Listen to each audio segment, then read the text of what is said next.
So as was mentioned earlier, I do for a living, I do venture capital. A lot of times when I speak to, and we have an advisory arm, so a lot of times before I speak to entrepreneurs, people that come to me, they say, we want to be more successful. My first story to them is as follows.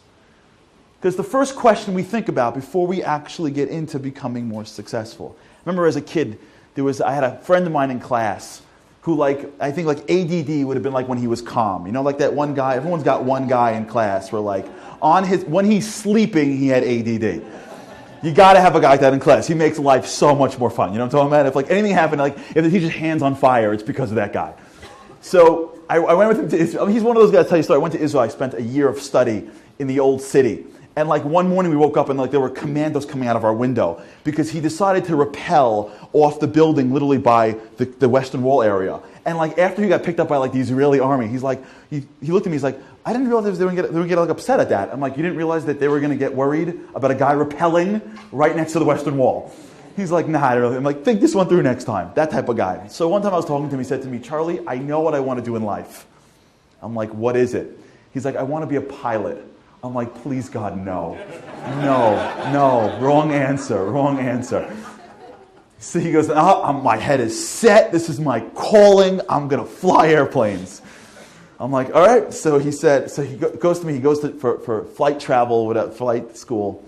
And on the way back, after it was done, he got his license. He said to me, he goes, Charlie, it was one of the hardest experiences of my life. I said, what happened? He goes, I read all these books, and then at some point you got to go up in the air. So you get an instructor. So I walk into this small plane up in the Catskills, and the instructor looks at me, and I look at him. He was an older man, a very refined American. And he looked at me, and I looked at him and go, I'm like, let's bring this baby up.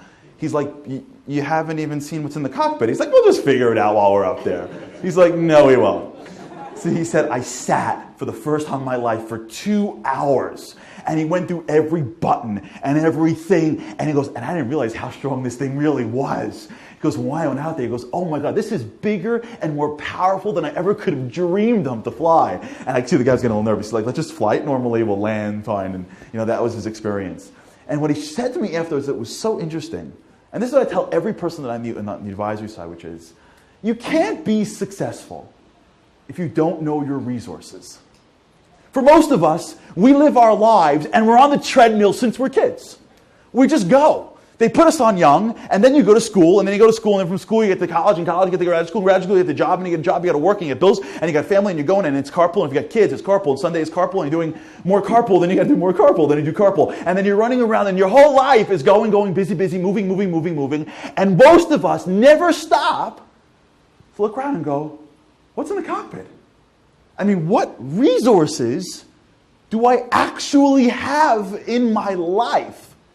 So inside us, we spoke about this yesterday, for those that came to the class, we spoke yesterday, inside us, every single one of us is built. What is internal to who we are is that we are created with a piece of God within. Echelek Eloka mimal. And as the Tanya says, mamish, literally. Which means that our life cannot be mediocre. If it is, it feels wrong. When someone says to you, how is things going? You go, okay, when your kid looks at you, and you turn to your child and you say, how are things? And he turns to you and goes, Ma, Dad, you don't get me. I'm just regular. You turn to your kid and go, you don't even know yourself. You're not regular. You don't know me. All my friends tell me that I'm just a regular kid. What irks us? Maybe he's a regular kid because you know he's not. And every time we get inspired, the inspiration that we get is never, I'm going to be something. You never get inspired to be a good husband or a good wife or in shape or learned. When you see something and you're inspired, when you touch the side that's inside, what you feel is, that's who I am. That is the real me. I eat that way. I talk that way. I think that way. I walk that way. Because inside us is a motivator that says, be great. And we're stuck. We're running, and we feel. And what we never really fully do is take a minute to understand what's in that cockpit. What are my resources that I can draw on? How fast does this go? And I want to talk a little bit today about the most powerful resource we have physically. The most powerful resource we have spiritually is our soul. But the most powerful resource we have physically is our mind. And unless we fully understand how, and we're not going to explain the whole thing in and out, how that mechanism works, we're walking around and we think we're driving a Honda Accord. Nothing wrong with Honda Accords. But if your father bought you a Maserati for your birthday and you go, wow, my friend has one, I think it's called an Accord. Does it go the same distance? And if your father bought you an F-16 for your birthday, he'd be an amazing dad, by the way, different story. But if he brought you an F-16 and he goes, how's it going? He goes, it's good. I mean, it doesn't really pick up. It goes 30 miles an hour, I think. It's hard to move in traffic. I can't really see him. And he's like, are you kidding me? It's an F-16. And if God gave us a brain that was an F-16, but we look around and go, it's a Honda Accord. He goes, what? Do you know what I gave you? And so for a few minutes today, I want to talk about our mind. And I want to start with a great psychologist, a great man, a great professor named Robert Rosenthal. Those who are in psychology or in social work, you all have heard of him, of course. Robert Rosenthal was a professor at Harvard.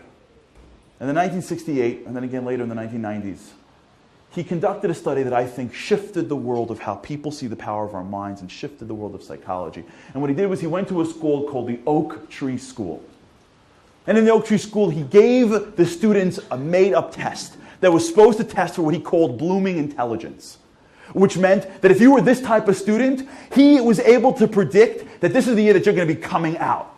This is the year that you're going to explode. You would be much more intellectually able this year. He said that he figured out how he can test for blooming intelligence. He made the whole thing up.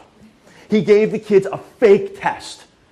He goes into a classroom, he pulls 6 random kids out, and goes to the teacher and goes, by the way, these 6 kids did the highest in the class for blooming intelligence. And she goes, really? And he said, I'm from Harvard. And she's like, thank you so much. Made the whole thing up. If we did this, we get arrested. He does it, he gets like a Nobel Prize for it. You know what I'm talking about? The fun of being a professor. Books out for the year. Comes back at the end of the year and turns to the teacher and says, give me the test scores of these 6 kids. English, top 6 kids in the class. It's weird. Well, but subjective English. Maybe she's marking the essays and going, I think this is a bad essay, but the Harvard guy thinks he's smart. A. Math subjective. You can add or you can't add. Top 6 kids in the class.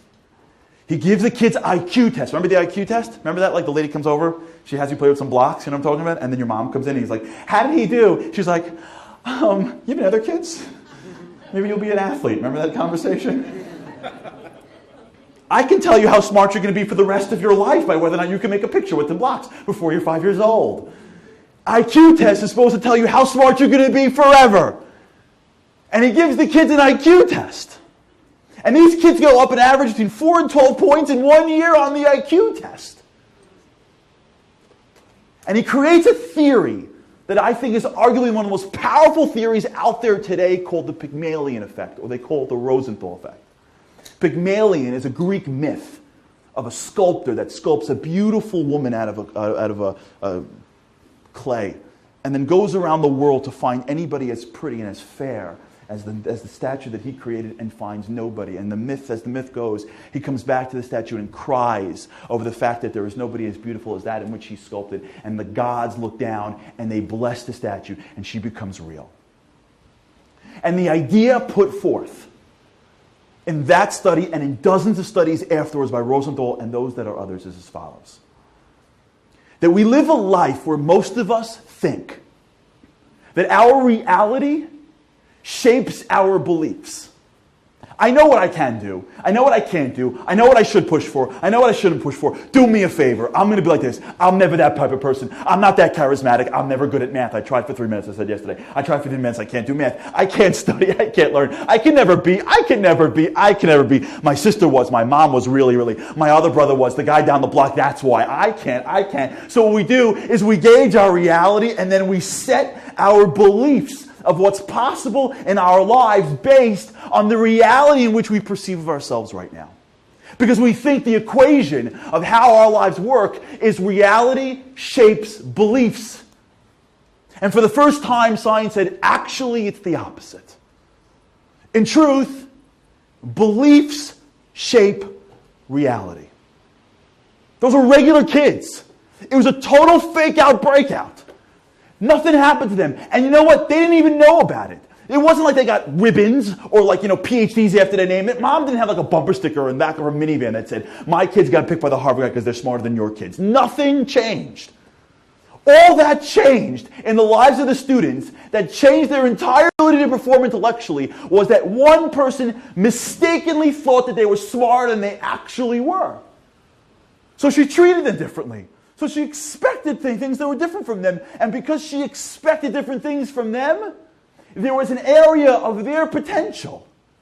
I'm not saying that overnight they became Albert Einstein. There was an area of their potential that would have never been tapped into, but for the fact that somebody believed in them. Because in truth, what we're after in our lives, all of us, is not to be somebody that we're not. We don't want to be somebody that is beyond us. What we want to do is be the best us. And what drives us from having the reality, which is the most evolved self, is not our reality. It's our beliefs that shape our reality.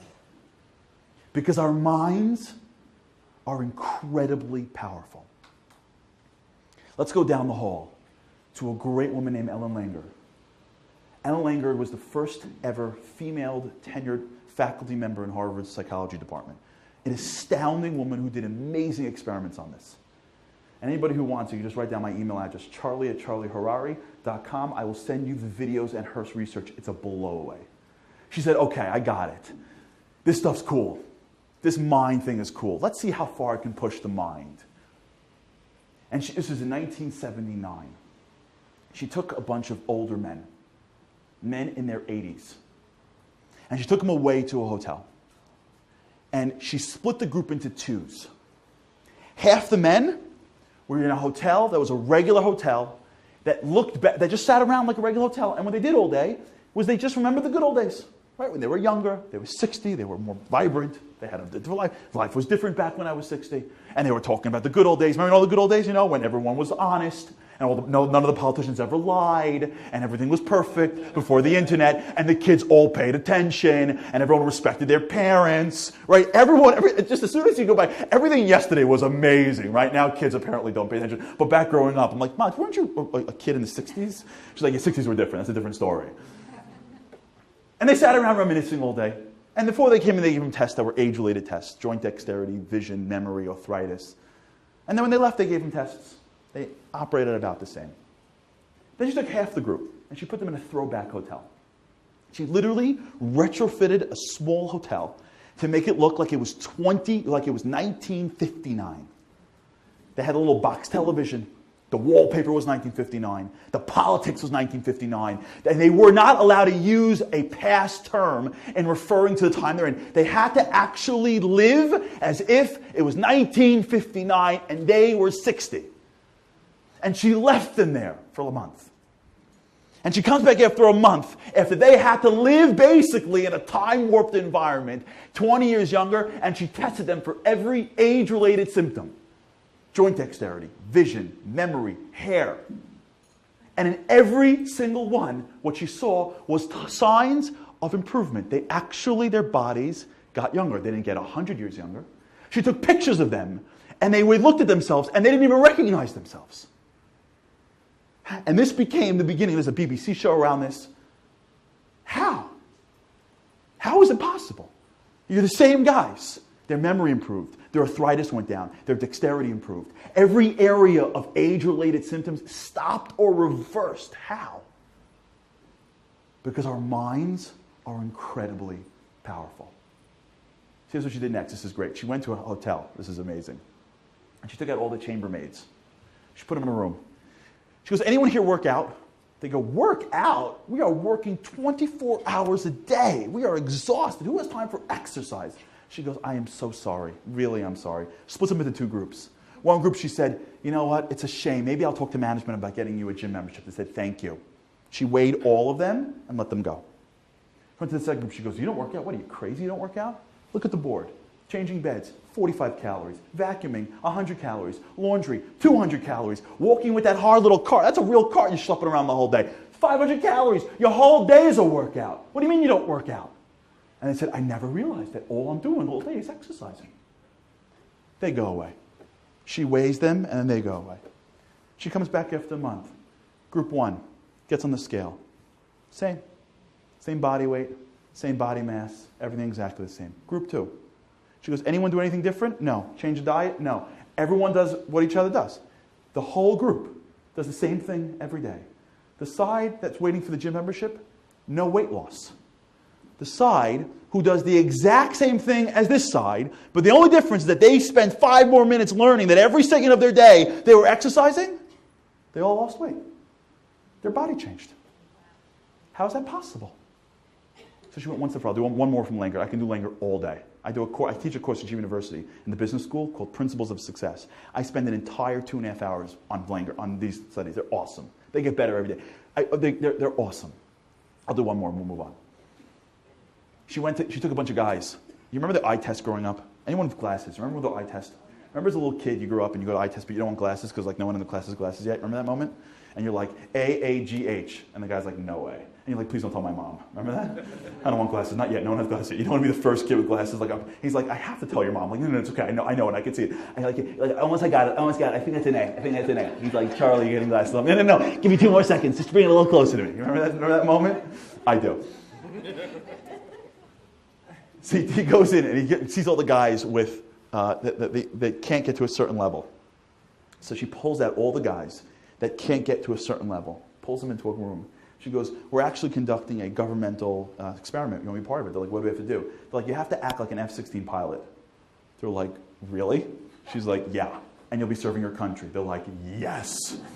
She puts some jumper, the F-16 jumper outfits on. This is like a dream. I see some of the guys even like smiling right now. She puts them in a hangar that's a simulated cockpit of an F-16.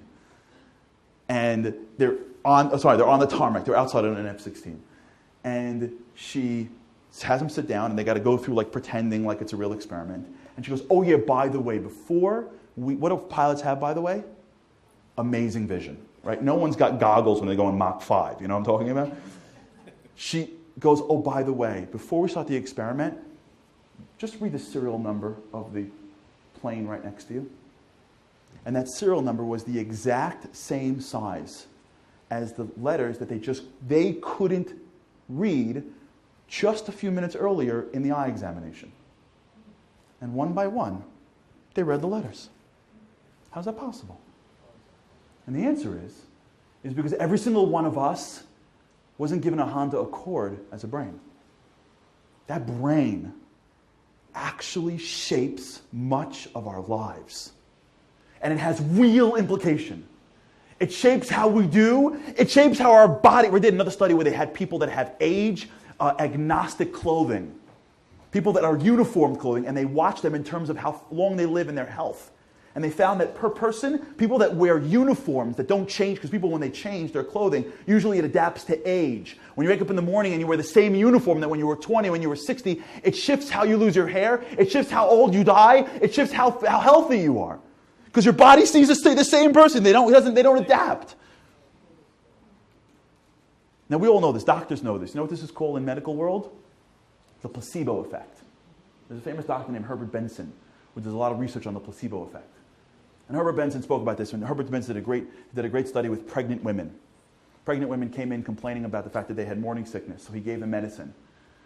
And then since he's a doctor, he gets to play with people and get awarded for it. So the next ladies that came in, he gave them a placebo and said it was a pill. And what he found was that for a lot of the women, it worked. Then he said, I'm going to go a little further. He gave them medicine called Ipecac. You know what Ipecac is? Ipecac induces vomiting. When, God forbid, someone ingests poison, they take them to the hospital to give them Ipecac. And he gives the ladies who are complaining of vomiting Ipecac. The chemical in the body is going against the interest of the person. And what he found I won't say the majority, but he found for a portion of the women that took Ipecac, believing that it was able to cure their morning sickness, it actually cured their morning sickness. Why? Because this stuff's powerful. And what we do with our minds shape what happens in the future. I'll give you one more and then I'll move on. And all the sports fan here, you ever hear of a man named Roger Bannister? Who ever heard of Roger Bannister? Roger Bannister is a hero. Why? Because in 1954, Roger Bannister told the world that he was going to do something that nobody thought he can do. From the beginning of time to 1954, science said that no human being could run a mile in less than 4 minutes. It was not physically possible. We weren't animals. Our lungs would collapse. Do you know they told Henry Ford that if a person went over 15 miles an hour, they would die because their lungs would collapse? That's Henry Ford. Roger Bannister, our lungs can't take it. Our muscles aren't built for it. Stop it. Roger Bannister was medical school at the time. He said, why? Who says so? I don't have to believe you. And Roger Bannister, in 1954, on May 6th, in Oxford, in front of the entire world, ran the mile in 3 minutes and 59 seconds. The next morning, the cover of the paper was Science Defied. Here's where it gets awesome. From the beginning of time until Bannister, how many people ran the mile in less than 4 minutes? Nobody. The next year, in 1955, how many people ran the mile in less than 4 minutes? 57 people. The year afterwards, in 1956, 300 runners. That meant that almost every professional runner, 300 runners, or many of them, beat the mile in how? They weren't like jogging before. It wasn't like, well, I can't run it under 4 minutes, let me just jog the race through. They were running as fast as they humanly could have. From the beginning of time until 1954, they were all, running. But some reason, in 2 years, 357 people broke the record. How is that possible? And the answer is that the way life really works is that our reality doesn't shape our beliefs. The way it really works is that our beliefs shape our reality. What I see that's possible, what I believe in myself, anyone who has kids that are little kids, what I express to my children, how I walk around my life impacts what actually happens to my life. My life as I have it, the resources that were handed to me, includes this enormous mechanism called my mind, but it is how I move my mind that's going to shape how my life plays out. Now let's go further to figure out how this applies. Let's go deeper. Because what does this really mean? So I'll tell you a story. Because I want to talk a little bit about reality, if our minds affect reality. So 2007 was a great year for me. Actually, I had a great month in 2007. January 2007 was a great month because I happen to be a huge Giants fan. I'm from New York. And New Yorkers have two rules when it comes to sports. You love Giants, you love New York, and you hate Boston. That's how it works. So when you wake up in the morning, if the Yankees win or if Boston loses, it's both going to be a great day. So 2007 was the battle of good versus evil. The Giants were playing the Patriots in the Super Bowl finals. Now, the Patriots were undefeated, cocky, evil, and they were fighting off this young, hungry team led by a man named Eli Manning, whose full name is what? Elisha, which is one of our prophets. No coincidence? It's definitely a coincidence. I mean, it's not a coincidence. And they're facing off in the battle for eternity. And for those that remember the game, I do, the Giants were down 14-10. And they were losing. And Eli Manning was third, and I think it was 8. And Eli Manning had the ball, and he found nobody. You know why? Because the Patriots were amazing. And he looked to the left, and he looked to the right, and there's nobody open. And a hand came out from the line that grabbed his jersey. And everyone in New York sighed, a collective, it's over sigh. But not a man who was named after a prophet. He understands adversity, and he's got that Jewish soul. Even if he's not Jewish, he still has a Jewish soul. I handed him one afterwards forever. We gave him an honorary degree at my house. He spun around the way David spun around Goliath. And he ran for dear life. I am sure saying Shema Yisrael. That's just my own interpretation. And he ran for dear life. And as he was running for dear life, he threw the ball across field in a miracle pass to a man named David Tyree, who jumped up and made a catch on his helmet to get the first down. 2 plays later, Plaxico Boris, Giants score a touchdown, as they say in Jewish, La Yehudim Haisa Ora, the Simcha, the Sasan V'Yikar. The Jews knew no better days of happiness and gladness and joy and salvation. And I don't know what heaven feels like. It's got to be close to how I felt that day. And I was sitting there, and I was so happy. And I look over to a friend of mine who's from Boston, which made it even better. And he was so much in pain. And on the way home, something hit me. I was thinking about reality. Because what is reality? What is it? I got two guys that are basically pretty much the same in our life stories. Got same basically family structure, same religious beliefs. We live around the corner from each other. We're on the same couch, watching the same television, showing the same game at the same moment in history. And we're both experiencing the exact same thing happen in history. So our realities are identical. However, my reality is one of joy. And his reality is one of pain. How? What is the difference between the two of us? It's not what happened. It's not what we experienced. The difference in what with two of us is one thing and one thing only. Our beliefs. I was born a few miles south of him. And so as I grew up, I identified myself with certain colors. If you notice you're a sports fan, you don't even like players. You know what you like? You like colors. Because if that player moves on the team, you hate the guy. What you're basically going for, as Jerry Seinfeld said, you're going for laundry. Right? I'm saying, like, you're cheering for jerseys.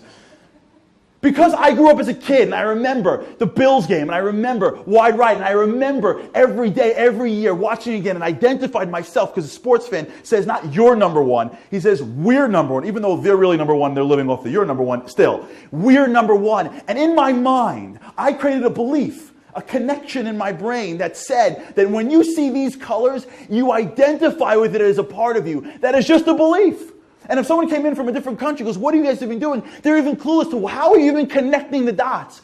All that exists in my mind that brought me actual pain or actual pleasure is that in my mind, there is a belief that says that that color is identified with you. And in his mind is another belief that says that that color is identified with me. And all that happened is that both of us experienced the exact same reality. But the only difference in that reality, whether the reality was one of joy or the reality was one of pain, was just whether or not in my mind was a belief. How many times has this happened to us? How many times do we go through our day and we're upset at something? And someone next to us goes, what are you upset about? And you go, you don't get it. How many rooms do you walk into and feel threatened by someone who looks a little bit more religious or a little bit less religious than us? How many times do we walk through life? Because guess what? In life, there really is no reality.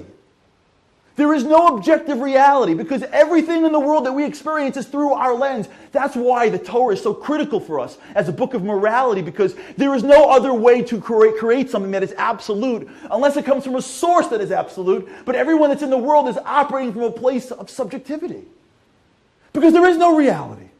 Because even this room is being experienced different by every single person in this room. Their background, their experience, how close they are to me, what they think of this, what happened yesterday, what they ate this morning. Every single aspect of our lives. The feeling we have towards life. The reason why some of us are enterprising and entrepreneurial and some of us are always complaining. The reason why some people walk around happy and some people walk around depressed. The reason why some people walk around confident, some people walk around unconfident. The reason why some people accomplish and others don't stems from the fact that in their minds is a belief. I invest in startups. I teach entrepreneurs. And someone says to me, how do you become an entrepreneur? It's very simple. Entrepreneurs is a category of individuals that look at problems and as opposed to fetching, they see opportunity. Oh, we have traffic, and I bought the new package on the Infinity, and I'm still stuck in the Van Wyck. Maybe if I take social media and connect it to my traffic, I can create. There's an opportunity ways. Oh, I'm sitting at home as a single father, and I can't get to buy diapers. Maybe if I put diapers online, diapers.com. If you look at every single major invention that takes place, usually, not always usually, it's an individual that says there's a problem and guess what? I can fix it. Do you have experience fixing it? Usually not. So what makes you think you can fix it? Why not? You know what that is? A belief. You think the state of Israel was founded by a bunch of people that know what they're doing? We're Jews, for God's sakes. We don't fight. We can sue. We can negotiate. We could heal, we could eat, and we could complain. We have a lot of really good traits. Let me tell you what's not one of them. Fighting. You'll never see a bunch of guys come out of a bar and be like, yo, the yeshiva just let out. Let's cross the street and get weird. Ever. Unless they want to get sued or have their Jewish mothers yell at them for bothering their little tatalas or whatever. All of a sudden, a bunch of Jews end up in Israel, and the Arabs are like, we're going to kill you. And the Jews are like, we're the Jewish army. They're like, for real? Like, you guys are actuaries also? Like, what's happening next? How in the world is that possible? Because a bunch of Jews, for the first time in our exile, stood in Israel and said, over my dead body. You don't know how to fly a plane? We'll figure it out. You never learned how to fly a plane? We'll figure it out. You're going to die. No, we won't. Who says? I don't know. We're going to see this as an opportunity. We'll just get better at it. But you haven't done it before. I don't have reality shape my beliefs. If reality shaped the Jewish person's beliefs, we would be stuck in a cave somewhere, worried that someone's going to come kill us. We would never come to this country. Chabad would never be Chabad if someone said, well, if you look different, then people aren't going to like you. Really? We're going out to the whole world. That never happened in the history of humanity. The little Lubavitcher Rebbe said, Ufaratzta. How do you have the ability to go to the middle of nowhere and survive? Our reality doesn't shape our beliefs. We're the Jewish people. Our beliefs lead the way. But in our personal lives, is that the truth? In our personal lives, is the reason why my marriage is good but could be great? Is the reason why my job is good but could be great? Is the reason why my college career is good but it could be great? Is the reason why I'm taking these courses or taking this job or saying these things or hanging out with these people or walking out in this room? Is the reason why if I look at my life year after year, I still have to work on the same stuff every single year? Is the reason why I am not feeling like I am dominating the world because of my reality? Because in my mind is a belief that tells me, maybe I was a little kid, and someone said something like, you're not good enough, and I stuck with it. Or I'm compensating for the fact that my sister was always the better looking one, or my brother was the smart, whatever the stuff. I'm not saying we have to psychoanalyze ourselves, but as we go into the world, we have to appreciate that what's stopping us many times from that little bit of potential that is the difference between good and great is, do I believe I am worthy or I can do greatness? Period. And that belief, mentally, this isn't conceptually, actually shapes how we feel about the world. Giants and Patriots fans were separated by a belief, period. But guess what? There's a great study that came out at emergency. You see this study about emergency rooms around major sporting events? This is great. The study came out about emergency room activity around major sporting events. The emergency room activity across the United States spikes by somewhere to 100 to 200% at the city after a major. People actually die when a team, especially if it's close, are playing a sport. People, and I love sports, but oh my God, people actually die or go to the hospital because of what happened at a game. And if you don't believe me, go to any sports fan, go to any sports stadium and watch the way people are watching. Like life, how is it possible? It's just a belief. It's a belief of the way I expect the world to come to me. It's a belief about how hard I should be working. It's a belief about what is coming my way and how quickly success is. It's a belief about what might even determine that success really is. Success is what they tell me success is, right? It's my beliefs, many times, that are actually shaping the reality that I have. Now take it one step further, because it's not just feelings. I want to go one step even deeper. So, like I said yesterday, I have 5 children. Like I said, which is why I'm here now. And we'll be here for the next 3 weeks. Because it's a 3-week conference, as I told my wife. And I got married pretty young, and I had a son right away. And then we had identical twin girls. And it's fun having identical twins, which is a whole other study into itself. And so I was in my mid-20s where I went from 1 to 3, like instant family. Quaker Oats, instant family. So I was driving to the hospital after my wife gave birth to twins. I came home the night when she gave birth, and I went back the next morning. And on the way, something hit me that never hit me in my entire life, but that hit me on the way to the hospital. And I was gripped with fear and terror. I had to transport these kids now, which means that I had to buy a minivan. And if there's one thing a 20-something-year-old guy doesn't want to be driving is a minivan. And I wouldn't know what to do. So I go to my wife, I'm like, oh, she goes, oh my God, we're twins. I'm like, oh my God, twins. I'm like, I'm like, it's crazy. I was just thinking on the way over here. Like, I really think, talking about transporting, like, I think we should get guys and girls cars. It'd be a lot easier for both of us. She's like, you're okay? I'm like, I just don't think I'm really ready for a minivan. She's like, do you mind if I just get home from the hospital first before you? I'm like, yeah, take your time, recover, whatever you need. So we come home, and she goes, what's the problem? I go, listen, I'm not anti-minivans. I mean, who doesn't want a minivan? I mean, like, what person wouldn't want a car where the number one selling point is cup holders? You know what I'm saying? Like, who would want a car with 45 cup holders? Like, what happens if we make a left turn when there's a hard desert? Like, I want to be in that vehicle. Like, who doesn't want a car that you can remote control side doors? And maybe we should get one of those, like, stop signs for, like, a minibus. You know what I'm saying? Like, I would love this. But I'm in my 20s, and I have very little of a reputation left. And I have never in my life seen a man in his 20s drive a minivan. Really. I never did. I just don't want to be the first one in humanity to have to drive a minivan in my 20s. So she says to me, no problem.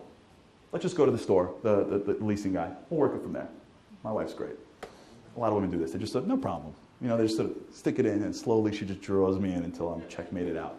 So I go to the thing. We go to this thing, and we're looking around, and she's like, let's just look at the minivans. I said, I'll look. I'm a tough guy. I'm a lawyer by trade. I'm not going to be overwhelmed by anyone. And the guy right away goes into his spiel, right? We've got 85 cup holders, and we've got cup holders coming out of our seats, and we got one coming down from the roof. I'm like, cup holders. And our car doors are remote control, and you can put 150 kids in here. I'm like, great. And look, the seats, if you throw up, the seats wipe it off. I'm like, great. This is the perfect car.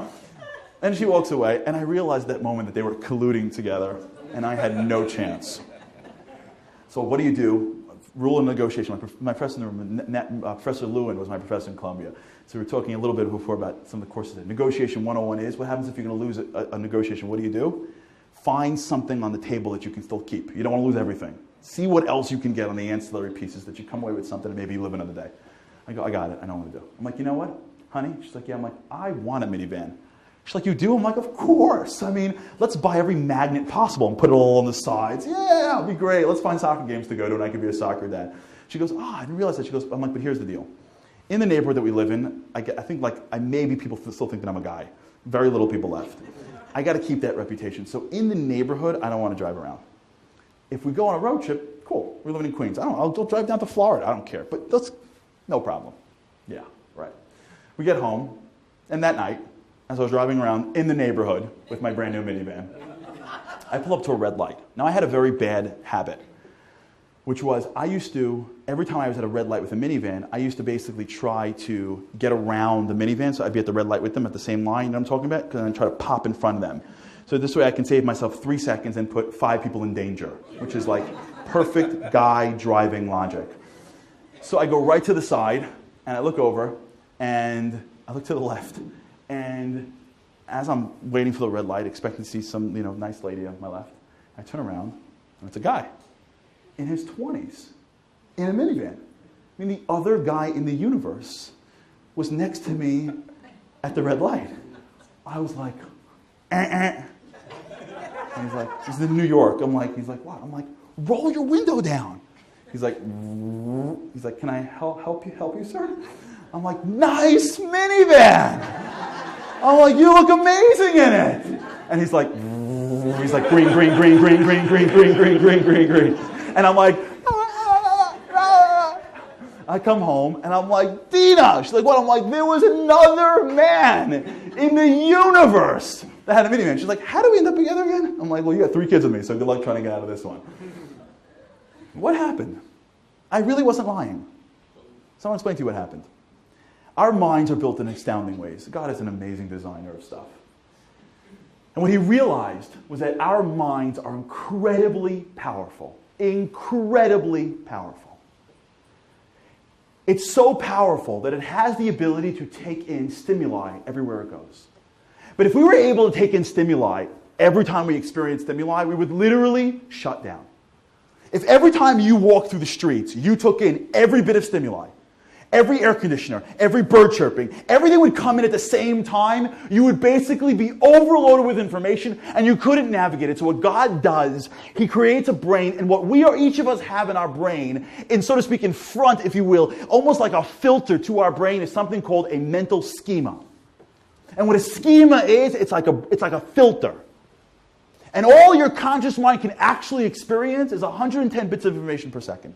That's it. You only can take in so much.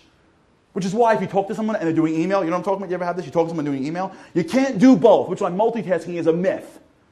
Because you don't have, it's not that you're not good at it. Every one of us has 110 bits of information per second. And if I'm focusing 60, 70% on you, and you're talking to me, my brain can't process both. Because I have a schema. And what that schema does is that schema takes you through the world. And it allows you to see information. And process that information based on what you need to succeed.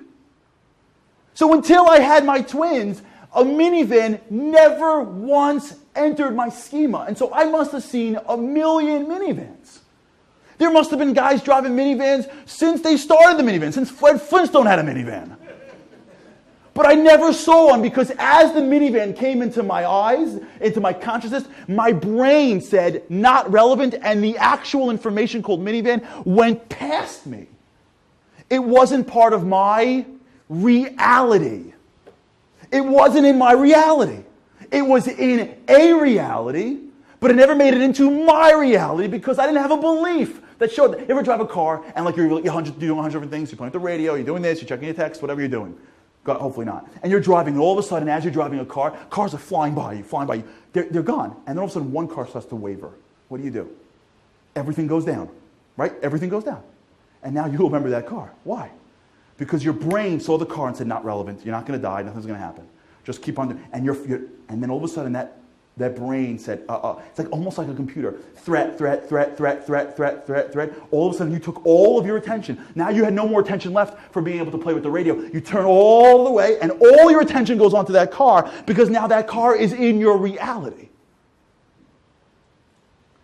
Beliefs don't just change how we feel. Beliefs actually change what we experience. Because until I actually had some level of knowledge of a minivan, it actually was invisible to me. And many of us walk through lives and you say, how come so-and-so has so much opportunity? How come so-and-so has so much good things to them? Because many of us walk through lives and it's literally right in front of us. The happiness that we're looking for is right in front of us. We just can't see it. It just doesn't go in. I can't feel I can't get that gratitude out. I'm so busy focused on what's wrong. I just can't. How do you do it? How do you do it? How do you do it? It's literally in front of us.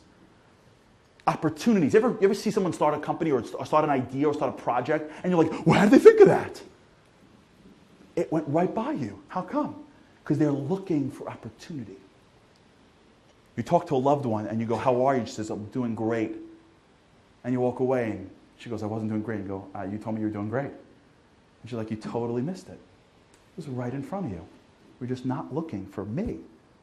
Because when you spoke to me, you know what you're doing? You're fishing for a compliment for yourself. And you weren't thinking, is she okay? And as soon as you ask if your belief is, my job is to take care of you, and she says something and that little voice cracks a drop, you pick up something that is invisible. The doctor that comes into my house for my kids, my pediatrician, he says to the kids, cough. And they cough, and he goes, they're okay. I go, I don't know, it sounds like a regular cough. He goes, guess what? I'm a doctor. I built my mind to being able to tell the difference in how people feel, but I'm like, but it's invisible to me. You ever play the game Spot the Jew? You ever play Spot the Jew? Is that the most fun game you're ever going to play, Spot the Jew? When you go to someone, you go, oh, you're Jewish. They go, how did you know Jewish? Like, come on. I was once in Yankee Stadium. I'll never forget this. The client, an Asian guy, great fella. I was in Yankee Stadium with him. I see a guy, Orthodox guy. It was great. He comes up to me. He's right by the kosher stand. He's in typical, like, sort of Jew outfit. Nice shirt, slacks, Yankee cap, as if he's hiding. You know what I'm talking about? I look at him and go, what time is mincha? He looks at me and goes, what about me says mincha? I'm like, everything about you says mincha. You think you put on a cap and you disappear? What are you, joking? The guy turns to me and goes, are you Superman? I said, that just may be. I could spot a Jew through an X-ray. He goes, how did you tell? I said, here's how I can tell. Because I spend a lot of time around Jews.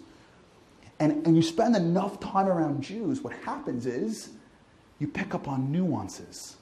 on small things, on small adjustments, on how they walk and where they go and which store they're visiting, as to what they're looking. And you literally are able to pick something out that other people miss.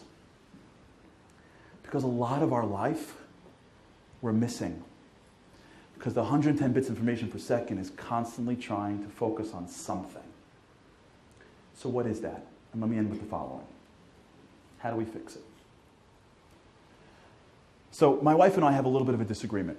I wouldn't say it's a fight because then I would lose. Say that again? And it's on video camera. Our favorite age. What's our favorite age? My wife's favorite age is 0 to 2. She loves that age. They're great. They sit in that little bouncy thing. They don't move. They snuggle on demand. They don't talk back. And they're happy with everything. You know what I'm talking about? You give the kid a spoon. He's like, oh, this is amazing. Grandma comes in with like Toys R Us, you know? She's like, I bought the kitchen set. And the kid's like, I got a spoon. I'm good, Grandma, for like 3 years. You know what I'm talking about? To me, 0 to 2 is a complete waste of time. If you can't wrestle with them, what are they there for? Keep them healthy until you get to 2 to 5. My favorite age is 2 to 5. That's where it all happens, right? When you get to 2, you can't do anything. By the time you graduate 5, every life skill you have right now, you got between 2 to 5. Eating, drinking, walking, talking, going to the bathroom, ABCs, whatever. Basically, it's like math, English, and then like, hopefully you get married, whatever. Like, after that, every skill you have that's making you survive right now, you got at 5. 2 to 5 is like success on steroids. It is greatness encapsulated. You ever wonder how 3-year-olds accomplish so much? You ever watch a bunch of 3-year-olds hang out? You will never see a bunch of 3-year-olds at a park, like sitting at the bench going, this is so boring. We went on the slide like 6 times. Anybody have a way ever? 3-year-olds? When do 3-year-olds get up in the morning? 5 a.m.? I'm up! I'm up! Mommy, I'm up! And she's like, for the love of God, please give me 5 more minutes. And he's like, but I'm up. How do we get up in the morning? It's like we break up with our pillows. You know what I'm talking about? You get up, you're like, I can't leave you, pillow, 5 more minutes. Forget it. I won't go to this. Forget the shower. Forget the gym, right? And when we leave finally with our pillows, we turn around, we make deals with our pillows. We're like, I just can't leave you. I just can't. Okay, we make deals. Okay, this weekend, it's me and you the whole day. I'm canceling my plans of the weekend. We're hanging out the whole Shabbos. Us, the greatest gift we get in the world is when we get up an hour before we have to. When that first minute, when you get up, you're like, oh, and you look at the clock, you're like, oh, I have another hour to sleep. I'm like, there's a God in this world. I could be unconscious for another hour. To a 3-year-old, his greatest enemy is sleep. 11:30, I'm not tired. My bad. You ever take a 3-year-old shopping? You know what my favorite part is? When mom takes 3-year-olds to the supermarket, this is the best. She goes into the supermarket, she has no idea of the ambush that's waiting for her.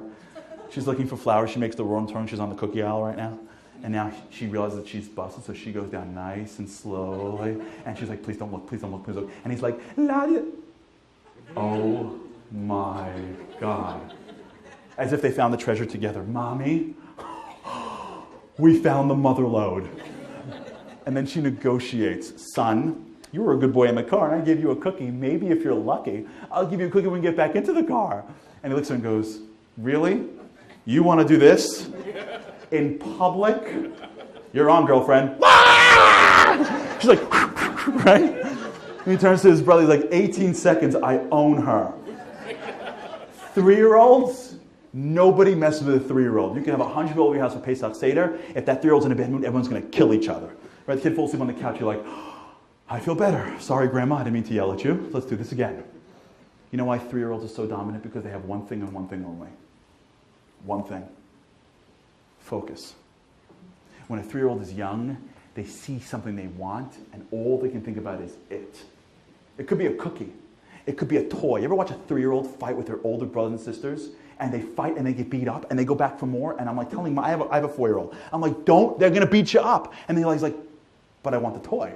I'm like, yeah, I know, but you're going to suffer bodily harm. He's like, but I want the toy.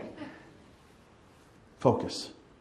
And when you wake up in the morning and what you see every single day are things that you want, are things that you can accomplish. You know how life is? Amazing. If we had to learn, you watch a 2-year-old learn how to walk, up, down, up, down, up, down like a clown. If it was us, we'd try twice, we'd crawl into a car and learn how to drive. A 2-year-old, they'll do it 1,000,000 times. They don't care. They don't care if the whole world's watching them. They don't care what they look like. They look and they focus on that in which I want. And when they focus on that in which I want, everything around them stops becoming as important. They'll take risks. They'll be vulnerable. They'll look dumb. They'll come back. They'll ask 50 times. They don't care because they're not self-aware. They're not worried about how it looks for themselves. They're not dealing with all this time of I'm not enough and I'm not enough and I'm not enough. All these self-limiting beliefs aren't yet put into them. They haven't gone through the system where they're told, settle down, sit down, relax, you can't, no you can't, no you can't, no you can't, no you can't, no you can't. Can you relax? No you can't, no you can't, no you can't. Get back in the car, go to bed, no you can't. They had none of that yet. They're just brand new to the world. They wake up, they think they can do everything. And then, like all of us, I see it with my own kids, they turn 6 or 7. It happens to all my children. Girls about a year or two before boys. I live in New York. New York gets cold, much like Chicago. And every day before they get on the bus, hats, jackets, gloves, knapsack. Hats, jackets, gloves, knapsack. Hats, jackets, gloves, knapsack. And then one day, it always happens to me. My kids say to me, I go, hats, jackets, gloves, knapsack. And the kid goes, oh, Daddy, we're not putting on our hats today. And I said, why, honey? They said, we don't wear them in school.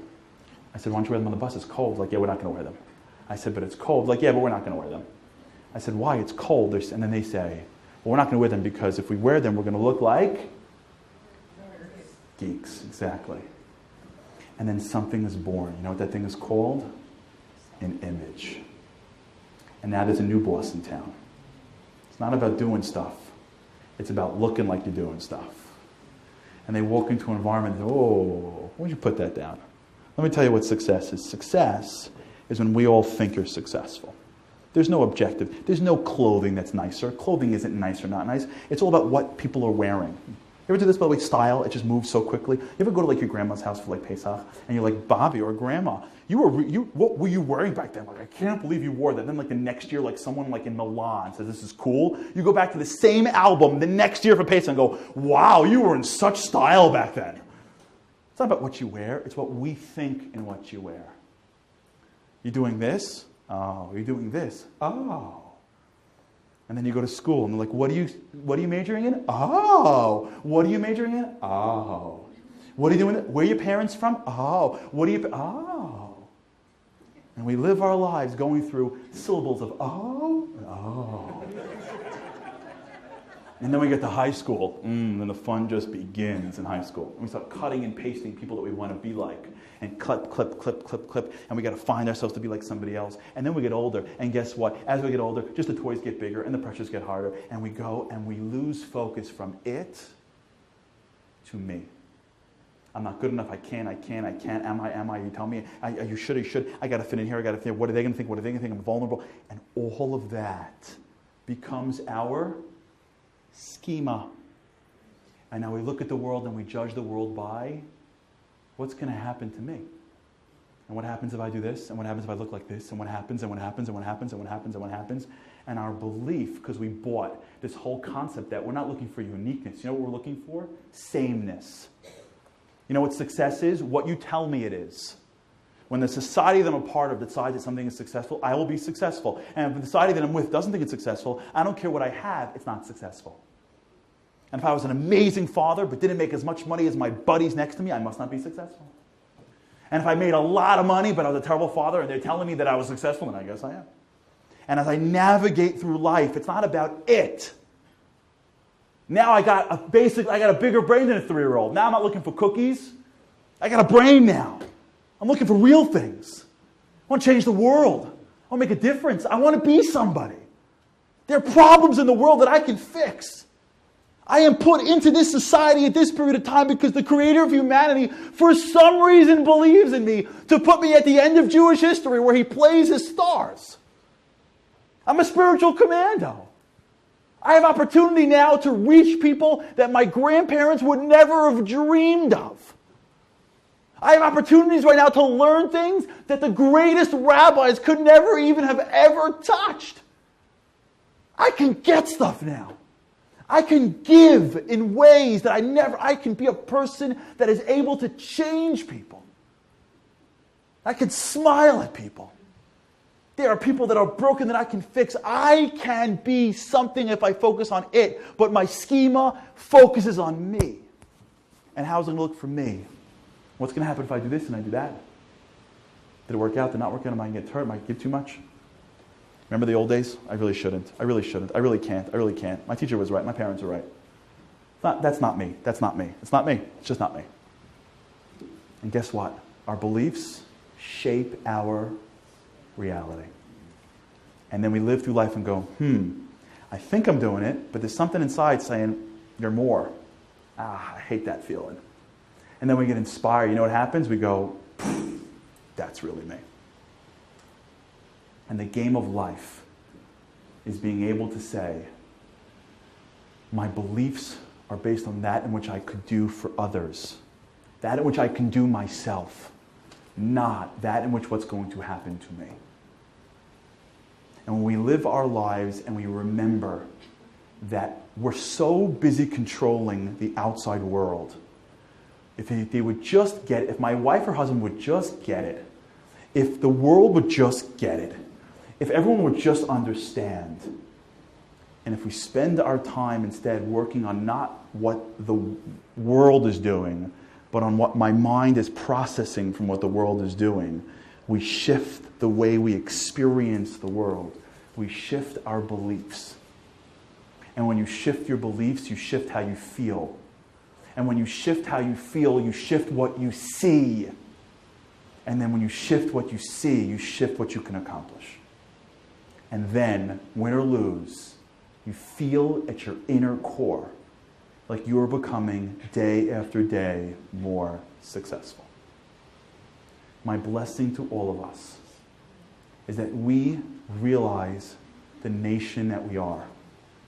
We touch the potential that we've been given. We stop worrying about what makes us different. We stop feeling threatened by people that don't look like us.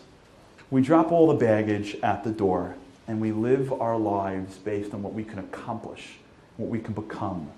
And if we did that, then our beliefs in building a world that is the world that it could be, with God's help, hopefully, will become our reality.